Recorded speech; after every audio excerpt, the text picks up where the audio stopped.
যুবলীগ নেতা হত্যার জেরে রাঙ্গামাটিতে বাড়ি ঘরে হামলা, অগ্নিসংযোগ, ১৪৪ ধারা জারি, ৩ জন আটক। চরম ভোগান্তিতে আগ্রাবাদ হালি শহরের লক্ষাধিক মানুষ, দুঃসহ জলাবদ্ধতা থেকে মুক্তি মিলেনি ৪ দিনেও। বাজেটে করের চাপে জীবনযাত্রার ব্যয় বাড়া নিয়ে শঙ্কায় সাধারণ মানুষ, সরকারকে পুনর্বিবেচনার দাবি।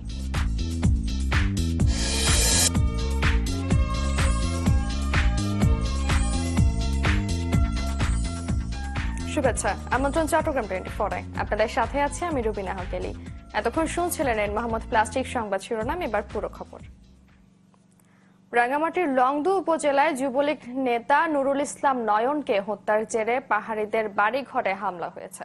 আহত হয়েছে অন্তত ১০ জন।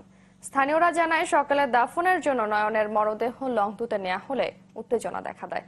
এক পর্যায়ে তার সমর্থকরা মানিকজোড়া ও তিনটিলা এলাকায় পাহাড়িদের বেশ কিছু বাড়ি ঘরে হামলা চালিয়ে আগুন ধরিয়ে দেয়। পুড়িয়ে দেওয়া হয় জনসংহতি সমিতির একটি কার্যালয়। এই ঘটনায় ৩ জনকে আটক করা হয়। উত্তেজনার প্রেক্ষিতে প্রশাসন পুরো এলাকায় ১৪৪ ধারা জারি করে। কর্মকর্তারা ঘটনাস্থলে গিয়ে সবাইকে শান্ত থাকার আহ্বান জানান। বৃহস্পতিবার দীঘিনালা এলাকায় খুন হন যুবলীগ নেতা নয়ন। এদিকে নয়ন হত্যার প্রতিবাদে খাগড়াছড়িতে বিক্ষোভ মিছিল ও মানববন্ধন করেছে পার্বত্য বাঙালি ছাত্র পরিষদ।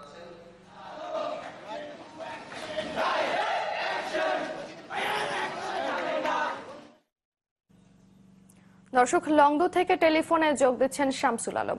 শামসুল, এখন এলাকার পরিস্থিতি কি? এখনো পরিস্থিতি লঙ্ঘিত পরিস্থিতি এখনো থমথমে অবস্থায় বিরাজ করছে। আমরা কথা বলেছি পুলিশ প্রশাসনের সাথে এবং এখানকার যে নিরাপত্তা বাহিনীর যিনি দায়িত্বপ্রাপ্ত রয়েছেন লেফটেন্যান্ট কর্নেল আলিমুনির সাথে, ওনার সাথে কথা বলেছি। ওনারা বলেছেন পরিস্থিতি তাদের নিয়ন্ত্রণে রয়েছে। তবে আমরা যতটুকু দেখেছি এখানে যেসব দোকানপাট এখনো সবগুলো বন্ধ রয়েছে এবং পাহাড়ি এলাকাতে যারা বসবাস করেছিল তারা পাহাড়ি এলাকাতে অবস্থান করছে এবং বাঙালিরা বাঙালিদের এলাকায় বসবাস করছে, যার পরিবর্তে এখনো থমথমে অবস্থা বিরাজ করছে। পরিস্থিতি স্বাভাবিক আছে বলে দাবি করা হচ্ছে প্রশাসনের পক্ষ থেকে। শামসুল, আপনাকে ধন্যবাদ। দর্শক, রাঙ্গামাটির লংদু থেকে সেখানকার পরিস্থিতি সম্পর্কে জানাচ্ছিলেন শামসুল আলম। ৪ দিনেও দুঃসহ জলাবদ্ধতা থেকে মুক্তি মিলেনি বন্দরনগরীর সবচেয়ে জনবহুল এলাকা আগ্রাবাদ হালি শহরের লাখো মানুষের। কোমর পানিতে ডুবে আছে এলাকার প্রায় প্রতিটি বসতঘর, রাস্তাঘাট। পানি ঢুকে ব্যবসা প্রতিষ্ঠানে নষ্ট হয়েছে জিনিসপত্র। গেল কয়েক দশকের মধ্যে এমন দুর্বিষহ অবস্থার শিকার হয়নি এই এলাকার বাসিন্দারা।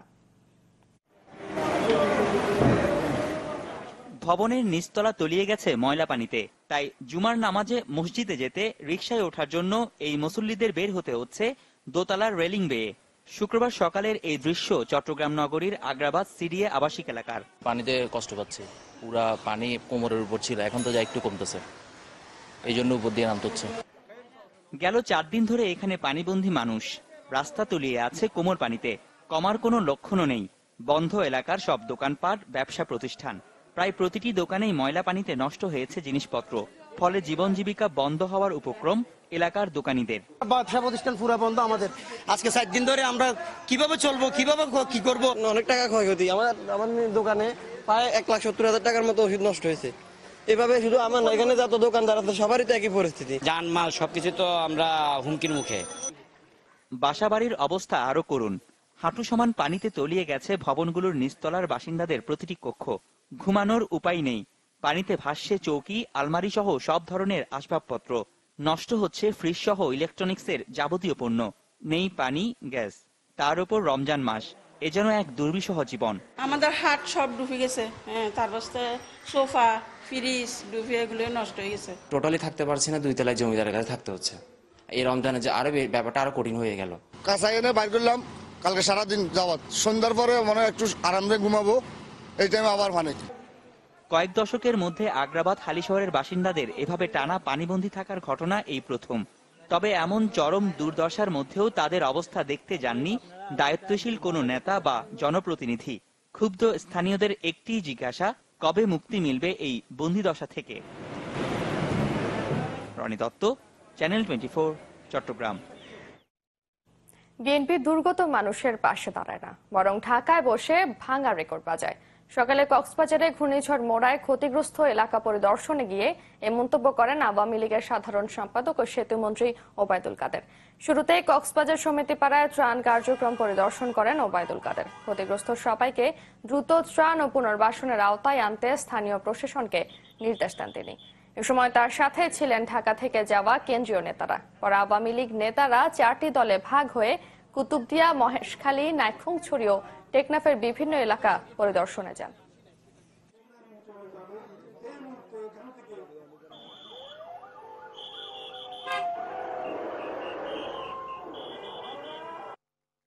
আমরা ফটো সেশন করতে আসিনি, আমরা এসেছি দুর্গত উপদ্রুত মানুষের পাশে দাঁড়াতে। লোকাল আওয়ামী লীগ এখানে প্রথম দিন থেকে উপদ্রুত মানুষের পাশে, অথচ লোকাল বিএনপিরও কোনো খবর নেই, তাদের খবর নেই। গত 8 বছরও যায় নাই। তারা ঢাকায় বসে শুধু ভাঙ্গা রেকর্ড বাজায়। এবার নিচ্ছেন মোহাম্মদ প্লাস্টিক বিরতি। ফিরছে একটু পর, সঙ্গে থাকুন।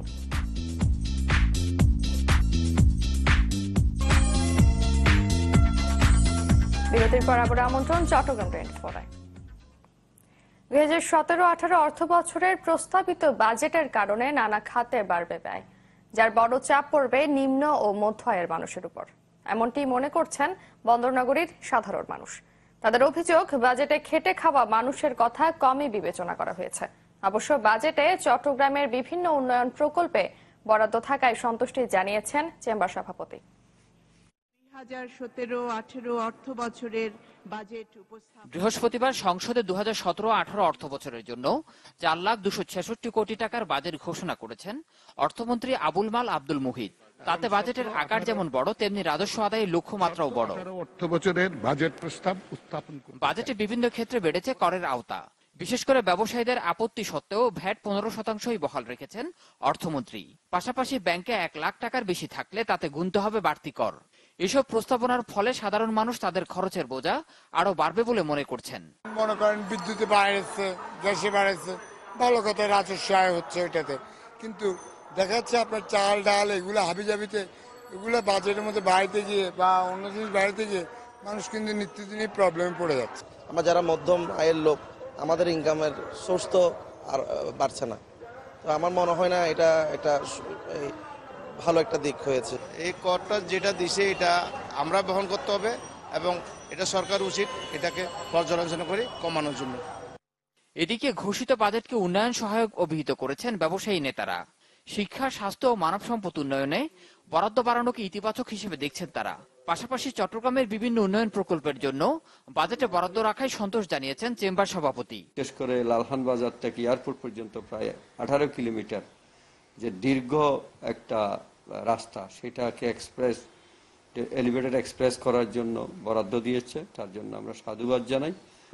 এবং দক্ষিণ চট্টগ্রাম, বিশেষ করে কক্সবাজারের সাথে যে ট্রেন যোগাযোগের যে একটা অভাবনীয় সুযোগ, সেটার জন্য যেটা বাজেট গুমডুম পর্যন্ত 2000 পর্যন্ত, সেটার জন্য আমরা সাধুবাদ জানাই। তবে ঘোষিত বাজেটে 15% ভ্যাট দিতে ব্যবসায়ীরা এখনো প্রস্তুত নয় মনে করছেন ব্যবসায়ী নেতারা। সেজন্য যথেষ্ট বরাদ্দ দিচ্ছি। জামশেদুল করিম, চ্যানেল 24, চট্টগ্রাম।